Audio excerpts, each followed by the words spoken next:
Essa é a terceira de uma série de aulas onde estamos abordando a perspectiva bíblica sobre o dinheiro. Em primeiro lugar, falei sobre como lidar com o dinheiro, na nossa aula de número 73. Depois de falar que o dinheiro em si não é errado, mas a relação com ele pode se tornar, sim, delicada, mostramos alguns cuidados necessários para que possa haver equilíbrio, maturidade nessa relação. E a primeira proposta que fizemos foi um entendimento correto, uma compreensão correta do senhorio de Cristo. Então, na aula de número 74, falamos que o cerne da relação do cristão com Deus e o dinheiro é uma questão de honra e apontamos a importância de distinguir, de fazer diferença e colocar Deus acima. E nessa aula, a de número 75, eu quero abordar o ensino bíblico a respeito do contentamento. Isso é parte da doutrina bíblica, de fundamentos doutrinários necessários para que possamos viver o cristianismo prático, eficiente, que Nosso Senhor espera de nós. Aquele onde nos tornamos não apenas ouvintes, mas depois de ouvir e entender, implementamos, as mudanças necessárias num estilo de vida que condiz com aquilo que a palavra de Deus ensina. Então, eu quero começar em primeira carta de Paulo a Timóteo, no capítulo 6, e eu quero ler do versículo 6 até o 10. A Escritura diz, de fato, grande fonte de lucro é a piedade com o contentamento, porque nada trouxemos para o mundo, nem coisa alguma podemos levar dele. Tendo sustento e com que nos vestir, estejamos contentes. Esse ensino bíblico por si já é claro, direto, e não necessita de explicações, mas Paulo amplia, verso 9 e 10. Mas os que querem ficar ricos caem em tentação, em armadilhas, em muitos desejos insensatos e nocivos que levam as pessoas a se afundar na ruína e na perdição. Porque o amor ao dinheiro é a raiz de todos os males, e alguns nessa cobiça se desviaram da fé e atormentaram a si mesmos com muitas dores. Então, por um lado, a Bíblia nos mostra que a piedade com contentamento é fonte de lucro.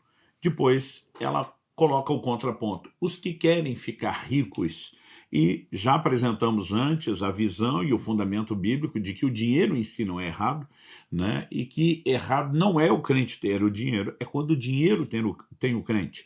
Porque um conceito antigo sobre a avareza diz o avarento não possui as coisas, são as coisas que o possuem. Mas evidentemente que o anseio pela riqueza, o próprio desejo, ou aquilo que Jesus classificou como um concorrente à ação da palavra de Deus na nossa vida, lá no ensino da parábola do semeador, os espinhos onde a semente caíram, a Bíblia diz cresceram e a sufocaram. O que são eles? Os cuidados do mundo e a fascinação das riquezas. Então, evidentemente que esse anseio que já coloca o dinheiro num lugar diferenciado de importância que não deveria ter, isso nos é prejudicial. Então, além de compreender o senhorio de Cristo e que Deus precisa estar acima do dinheiro, eu e você precisamos também entender uma virtude na vida cristã. Essa virtude ela é pregada, ela é ensinada, ela é apresentada pelo Senhor Jesus, ela é repetida pelos apóstolos, e nós precisamos entender que à medida que olhamos para as Escrituras, vemos a importância, como o próprio apóstolo Pedro falou, de que nossa fé deve ser acrescida de outras virtudes. Ele vai mencionar o conhecimento, o domínio próprio, a perseverança, a piedade. E aqui o apóstolo Paulo, no texto nós estamos lendo de 1 Timóteo, fala da piedade com contentamento, então você pode incluí-la também. Como ele vai falar da fraternidade, vai falar a respeito do amor. E nós entendemos que essas virtudes devem ser incorporadas à nossa fé. Elas não são substitutas, mas são complementares da nossa fé. Então, dito isso, eu quero chamar a sua atenção para a essência do que a Bíblia ensina sobre o contentamento. Em primeiro lugar, a palavra de Deus mostra que eu e você entramos nesse mundo sem nenhum recurso material e financeiro. Paulo diz, nada trouxemos para o mundo e nem coisa alguma podemos levar dele. A gente pode pegar essa referência e migrar lá para Eclesiastes capítulo 5, verso 15, que diz, como saiu do ventre de sua mãe, a saber, nu, assim voltará, indo-se como veio, e do seu trabalho nada poderá levar consigo. Essa é a razão pela qual normalmente você não vê num cortejo fúnebre um caminhão de mudança acompanhando a pessoa que será sepultada. Ainda que na antiguidade, né, os faraós tinham esse protocolo de serem sepultados com grandes riquezas. Elas foram encontradas, o Museu do Cairo, lá no Egito, está repleto, né, dos tesouros do faraó Tutancâmon, porque aquilo nunca teve utilidade na sua tumba. Então, nós sabemos que entramos no mundo sem nada, sairemos daqui sem nada. Então, toda a perspectiva de eternidade, ela deve ter um entendimento que nos leva muito além do dinheiro, que tem a sua importância, tem o seu lugar de serviço, não deveria ter de governo, mas, obviamente, não deve ter o peso na nossa vida que as questões eternas têm.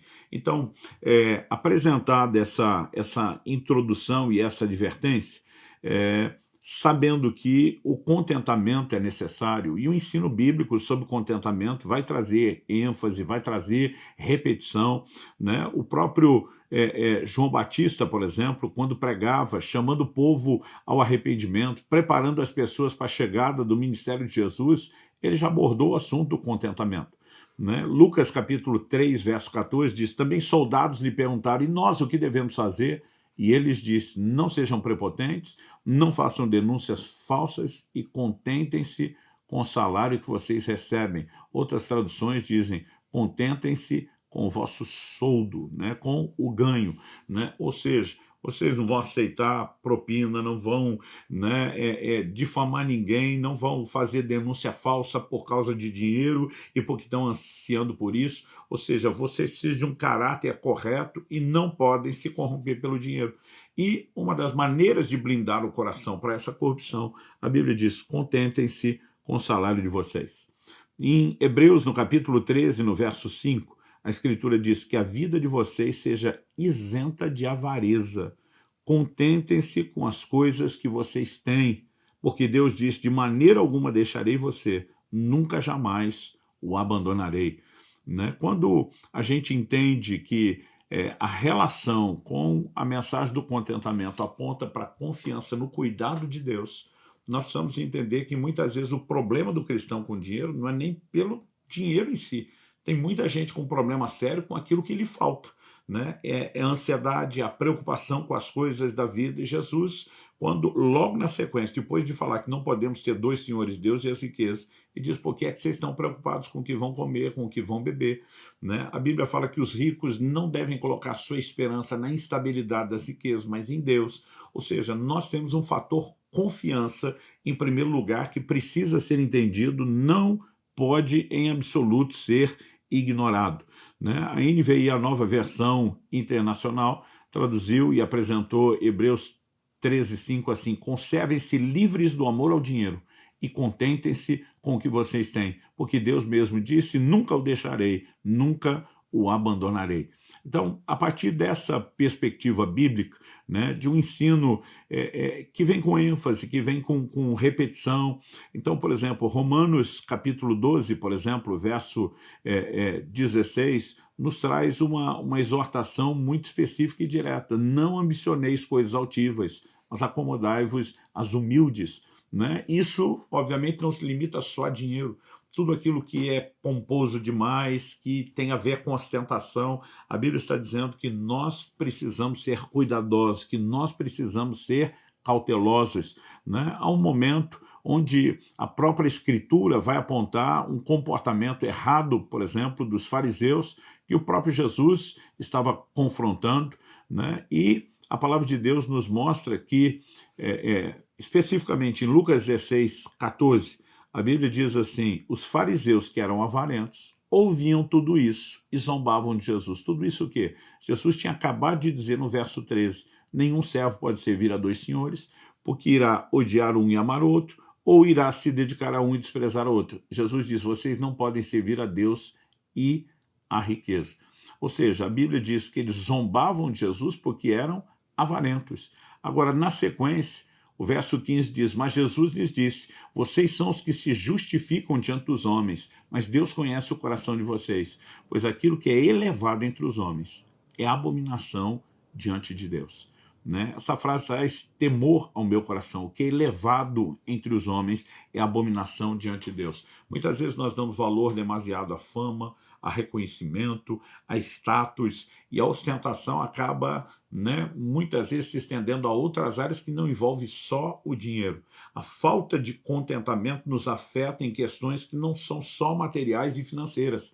Estamos falando especificamente da relação do cristão com Deus e o dinheiro, então o direcionamento principal da aplicação do contentamento vai nessa direção, mas é evidente que nós precisamos cuidar, né, com essas outras áreas. Por exemplo, Eclesiastes capítulo 4, verso 4, nos traz uma mensagem que acredito que ela não pode ser ignorada dentro desse contexto.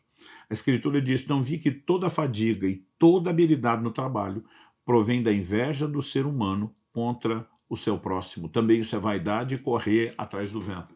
Às vezes o camarada está com um carro bom, mas porque o vizinho, o amigo do trabalho, alguém da família tem o melhor, ele decide que vai trabalhar mais para igualar ou superar, né? A mesma coisa quando falamos da casa, quando falamos de roupas, ou seja, as pessoas não percebem que muitas vezes o assunto não é meramente o dinheiro, mas o que é elevado entre os homens, de uma forma geral, muitas vezes abominação contra Deus, porque são valores contrários. A Bíblia diz: não ambicioneis coisas altivas, acomodem-se às humildes. Tudo tem a ver com o coração, né? E é lá que essas coisas se resolvem, né? E nós precisamos entender, por exemplo, alguns cristãos estão supervalorizando. Eu creio, deixa eu deixar muito claro isso, nas promessas bíblicas de provisão e prosperidade. Mas as pessoas estão distorcendo demais isso hoje em dia, né? Tem pessoas tornando algumas contribuições como dízimo quase que um elemento, né? Eu diria, ele é quase mágico, né? Se você der, está tudo protegido, o devorador vai ser repreendido. Deus disse que ia tratar com ele, no caso da promessa feita por Malaquias, claro que sim. Mas daí a transformar isso numa promessa de que o crente não enfrenta perda, gente, isso é, biblicamente falando, é contraditório, né? Porque Jesus diz lá em Mateus 6,19, não acumulem tesouros aqui na terra, mas nos céus. Ele diz: aqui na terra, a traça e a ferrugem corroem e consomem, né? E ele diz: e os ladrões minam e roubam. Para quem Jesus estava falando? Para os seus discípulos. Ele diz: não junta só aqui, junta lá, porque o que junta aqui pode se perder, então a gente pode ter perdas, né? No caso dos metais de antigamente, que era a corrosão da ferrugem, né? No caso de tecidos valiosos, a traça estava consumindo, né? E Jesus está falando em relação àquilo que não se perde como ouro, os ladrões podem minar e roubar, ou seja, você pode perder recursos na terra. E nós tentamos criar, né, um endeusamento do dinheiro debaixo da bênção de Deus, quase como se ele fosse intocável na vida do cristão. Paulo escreve e diz a Timóteo, 1 Timóteo 6,17, diga aos ricos desse mundo que não põem a sua esperança na instabilidade das riquezas. Ele está falando que riqueza até de crente é instável, né? Não é apenas o mercado que é volátil, as circunstâncias são cíclicas. Hoje alguém que tem muito, amanhã pode não ter tanto. Hoje alguém que não tem nada, amanhã pode ter virado o jogo e ter mais. E nós muitas vezes criamos um apego ao dinheiro até em nome da fé e da doutrina, onde ele não cabe. Então, nós precisamos entender que há orientações bíblicas sobre o contentamento. Por quê? Porque o contentamento não é automático. Se fosse algo espontâneo, Deus não precisava falar tanto. Então, isso presume-se, né, nos leva a entender por lógica, presume-se que o quê? Que o contentamento se aprende. Então, o contentamento não só é bíblico, não só a virtude necessária, não só é uma exigência, como também uma proteção para que a gente não se perca, mas ele precisa ser entendido e praticado, porque ele se aprende. Em Filipenses, no capítulo 4, nós temos uma declaração do apóstolo Paulo que, acredito, nesse contexto, precisamos também trazer à tona. Ele diz a partir do verso 10, fiquem muito alegres no Senhor, porque agora, uma vez mais, renasceu o cuidado que vocês têm por mim. Na verdade, vocês já tinham esse cuidado antes, só que lhes faltava oportunidade. Digo isso não porque esteja necessitado, porque aprendi a viver contente em toda e qualquer situação. Então, quando Paulo diz aprendi a viver contente, significa que isso é algo que se aprende, não é automático, não é espontâneo, né? Ele continua e diz, sei o que é passar necessidade e sei também o que é ter em abundância. Aprendi o segredo de toda e qualquer circunstância, tanto de estar alimentado como de ter fome, tanto de ter abundância como de passar necessidade. Tudo posso naquele que me fortalece. Na sequência ele vai dizer, no entanto, vocês fizeram bem associando-se comigo nas aflições. Então vamos lá ao que Paulo diz. Sei o que é passar necessidade. Ele está falando como crente, como apóstolo de Cristo. Ou seja, não há nenhuma promessa que garanta que eu e você não teremos dificuldades, desafios. Mas Paulo diz, mas também sei o que é ter em abundância. Porque nós temos um Deus que supre necessidades. Para que ele possa suprir, as necessidades vão aparecer. A Bíblia não diz só que ele previne, não diz só que ele impede. Então, não criamos a fantasia de que não haverá necessidades, mas também não deixamos de ter a fé num Deus que supra. Mas Paulo diz, eu aprendi a viver contente em toda e qualquer situação, qualquer circunstância. Então, o que ele está dizendo? Né? Eu sei o que é passar necessidade, eu sei o que é ter abundância, eu sei o que é ter fome, eu sei o que é estar alimentado, né? Mas ele está dizendo, aprendi a viver contente, independente das circunstâncias. E contentamento não é apenas a alegria diante do pouco, é você ter a sua realização não em coisas, não em posses, mas antes de mais nada no próprio Senhor. Davi diz, na tua presença, a plenitude de alegria, a sua destra, delícias perpétuas. O maior tesouro que eu e você poderíamos ter é a nossa salvação, deveríamos carregar a alegria da salvação. Nós vemos os apóstolos sendo presos, perseguidos por causa do Evangelho e cheios de alegria do Espírito Santo. E hoje em dia, alguns de nós estamos resmungando com Deus que se Ele não der tudo que a gente queria, nós não podemos ser felizes. Que conversa é essa? Então, contentamento é a capacidade de se contentar em quem Deus é, no que Ele faz por nós e, obviamente, no fato de que Ele também intervém em circunstâncias. Então, momentos de necessidade, como Paulo estava, né, e que foi mudado, suprido, ele está dizendo, fiquei muito alegre no Senhor, porque vocês puderam, obviamente, me tocar com provisão. Né? Paulo está dizendo, eu já estava alegre em Deus que me preenche, mas fiquei alegre pelo fato de que vocês decidiram participar do processo, ser um instrumento de Deus na minha vida. Então, Paulo não está dizendo que se não tivesse recursos, ele não estaria feliz. Aliás, o verso 13, tudo posso naquele que me fortalece, tem que ser entendido. Porque a maior parte dos cristãos lê isso como fosse tudo posso no sentido de realização, posso fazer. E Paulo está falando, posso suportar. Então, ele está dizendo, na hora da fome e da escassez, eu posso suportar isso porque Deus me dá forças. E na hora da abundância, o mesmo Deus que mudou a escassez, trazendo a sua provisão, ele continua me sustentando. O meu sustento não é meramente ao que provém da circunstância, o meu humor não é ditado por elas, ainda que agora as circunstâncias estejam boas.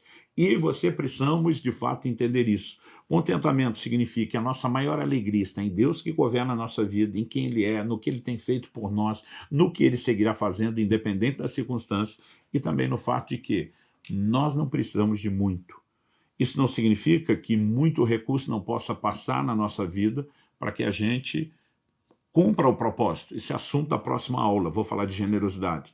Mas eu e você precisamos entrar num modo onde não há grandes anseios ou necessidade, o coração não depende dessas coisas para ter alegria, felicidade ou realização. Então temos que aprender o contentamento. Dito isso, eu quero chamar a sua atenção para um momento onde Jesus está falando e alguém da multidão interrompe Jesus com um pedido. Né? A Bíblia diz, o Senhor Jesus estava ensinando, Lucas capítulo 12, verso 3, diz, nesse ponto, um homem que estava no meio da multidão disse a Jesus, mestre, diga meu irmão que reparta comigo a herança. Eu fico pensando, se eu tivesse a oportunidade de me dirigir a Jesus, falar algo, pedir qualquer coisa para ele, o que seria? Né? Imagino que eu pensaria muito antes de falar. Mas esse cara gastou o crédito dele com um pedido. Manda meu irmão repartir a herança. Tipo, ó, ele não quer dividir os bens comigo, né? E provavelmente ele te ouça. Qual foi a resposta de Jesus no 14? Jesus lhe respondeu, homem, quem me nomeou juiz ou repartidor entre vocês? Em outras palavras, Jesus diz, e por acaso eu estou aqui para isso? Sabe, muitas vezes nós estamos tentando colocar ênfase na pessoa, na obra, no ensino de Jesus em áreas que não são exatamente aquelas às quais ele se propôs. Jesus aproveita e emenda, verso 15, então lhes recomendou, tenham cuidado e não se deixem dominar por qualquer tipo de avareza. Então Jesus, né, estava dando um enquadro no homem que falou aquilo, que estava valorizando demais o dinheiro, querendo usar Jesus só para resolver o seu problema com o dinheiro. Acredito que a preocupação não era nem o conflito da família, o conflito com o irmão, era só poder acessar aquilo que ele realmente queria, que era o dinheiro. E Jesus falou, cuidem, não se deixem dominar por qualquer tipo de avareza. Então ele diz, porque a vida de uma pessoa não consiste na abundância dos bens que ela tem. Interessante que na didática de Jesus, na pedagogia dele, muitas vezes antes de dizer o que alguma coisa era, Jesus começava por afirmações sobre o que não era. Porque às vezes se você não remove o conceito falso, fica difícil estabelecer o verdadeiro. Na sequência, verso 16, nós lemos, Jesus lhes contou ainda uma parábola dizendo, o campo de um homem rico produziu com abundância. Então ele começou a pensar, que farei? Pois não tenho onde armazenar a minha colheita.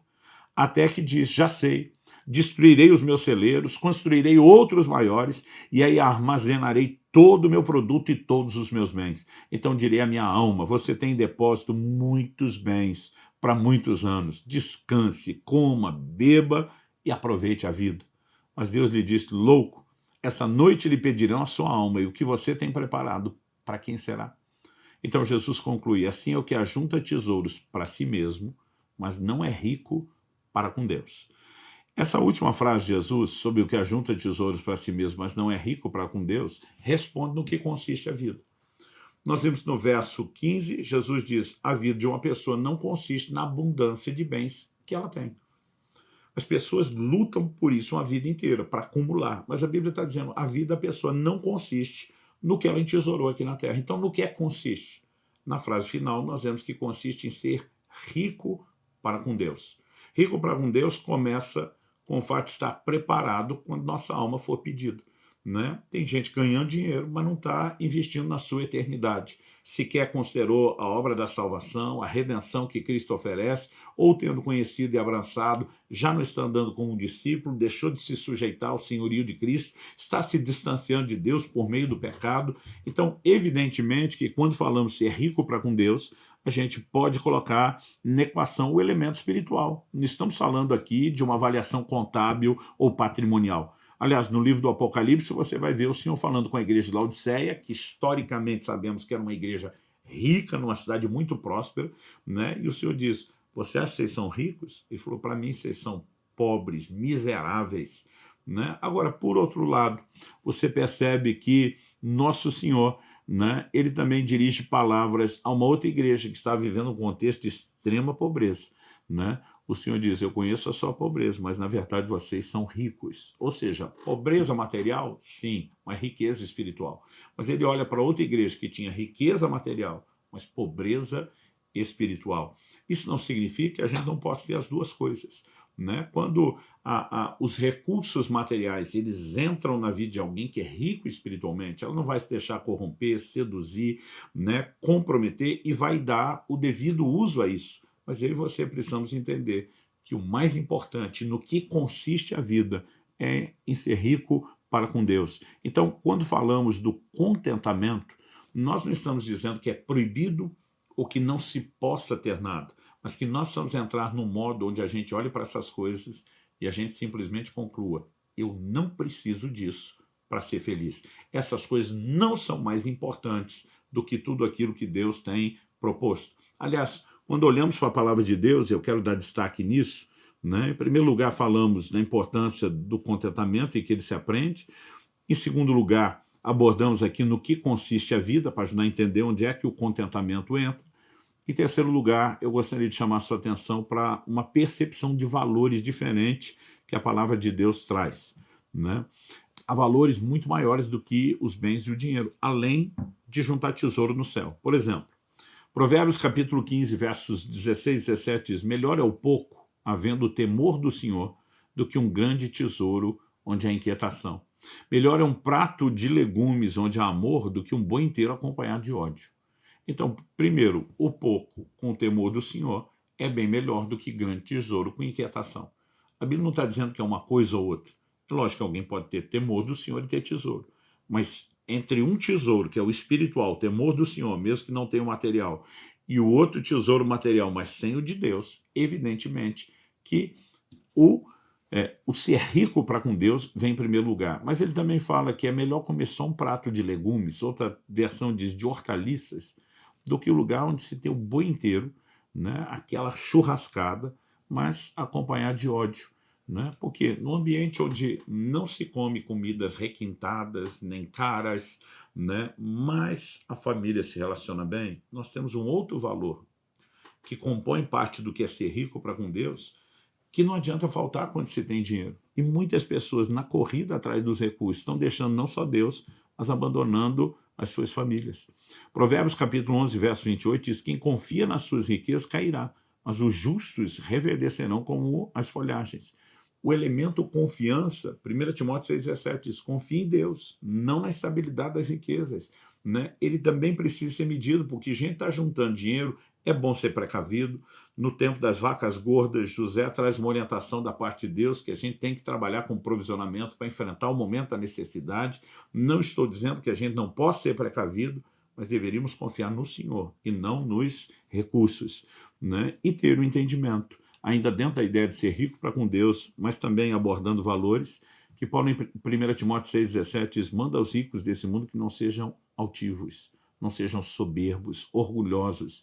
Né? Tem muita gente que o nariz fica empinado quando começa a ganhar dinheiro, deixa de ser simples, de tratar as pessoas como deveriam. Ele passa a ter um problema de confiança, ele confia em si e não em Deus.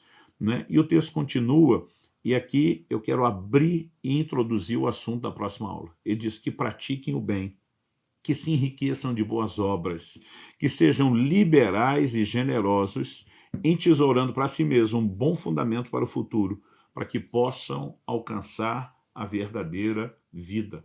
Né? Então, quando recursos chegam na nossa vida, eles não precisam ser tratados como algo proibido, pecaminoso, profano. A Bíblia diz: se as suas riquezas aumentam, não ponha nelas o coração. A gente não pode se prender. Mas, se não devemos nos prender, ainda podemos viver com contentamento, a alegria de ter menos, como lidar com a abundância? A Bíblia vai dar uma tônica de que eu e você precisamos repartir, precisamos ser generosos. E isso é um elemento importante. Eu sempre digo que a generosidade ela precisa ser um desdobramento do contentamento. Porque uma pessoa que não tem o contentamento em Deus, mesmo no meio do pouco, ela tem dificuldade de abrir mão. É como se ela estivesse dizendo: não, eu estou repartindo a felicidade, eu vou ficar com menos. Eu estou repartindo a alegria e a realização, eu vou ficar com menos. E essas pessoas têm dificuldade de absorver uma orientação clara de Nosso Senhor. Mais bem-aventurada coisa é dar do que receber. O tempo todo eles estão: me dá, eu quero juntar, eu preciso. Né? E nós precisamos entender: contentamento e generosidade são coisas que caminham juntos e são compatíveis. Não dá para dizer que uma pessoa que não é generosa entendeu o contentamento. Né? Não dá para dizer que quem entendeu o contentamento não é generoso. Na próxima aula nós vamos estabelecer essa relação, mas toda essa construção ela precisa vir de acordo com as aulas anteriores. O dinheiro em si pode não ser errado, mas a relação com ele pode ser danosa. E a falta de contentamento traz muito dano. Né? Mas também já falamos sobre a importância do senhorio de Jesus e que o dinheiro não pode ter valor a ponto de concorrer com ele. Né? Precisamos entender um profundo nível de desprendimento que é necessário na vida daqueles que servem a Deus. Né? Eu tenho vivido um momento particular na minha própria vida. Eu lembro quando próximo dos 50 anos, minha esposa me perguntou: e aí? Né? Como que você está fazendo o balanço dessas 5 décadas? Eu falei: estou em crise. Ela falou: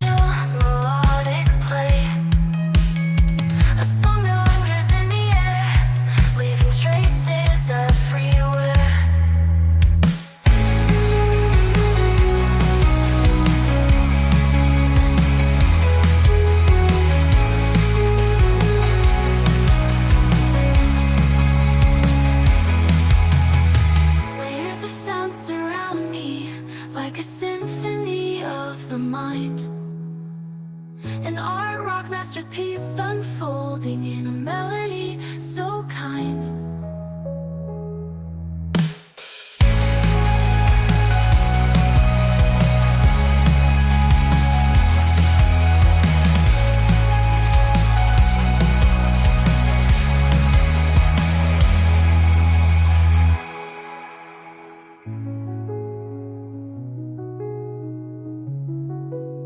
dia desse você estava era na crise de gratidão. Eu falei, estou grato a Deus, estamos vivendo o melhor momento em todas as áreas, nosso casamento, nossos filhos criados, crescidos, já casados, agora somos avós, né? A igreja, o ministério, tudo que fazemos, só motivo de gratidão a Deus.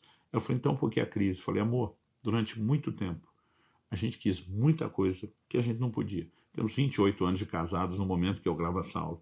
E ela falou para mim, é verdade. Eu falei, e agora que a gente pode ter tanta dessas coisas que a gente quis? Eu falei, eu não quero mais. Ela falou, isso não é bom? Eu falei, isso é ótimo. Mas a minha crise é porque a gente perdeu tanto tempo querendo algumas dessas coisas, achando que elas trariam realização ao nosso coração, né? Então, não quero sabotar seus anseios, nem o seu sucesso, mas quero te dizer, o seu coração não precisa dessas coisas para ser feliz. Você pode ter realização a despeito delas. E se entrar nessa outra promoção das coisas materiais com o coração correto, você vai descobrir, né, que poderá dar um bom uso, que não é egoísta, não é avarento, pelo contrário, é altruísta, é generoso como Deus espera de nós. Então, na próxima aula, eu vou falar sobre generosidade. Que Deus nos ajude a entender a combinação, a soma, o equilíbrio, a convergência dessas verdades, de maneira que isso mude a nossa conduta.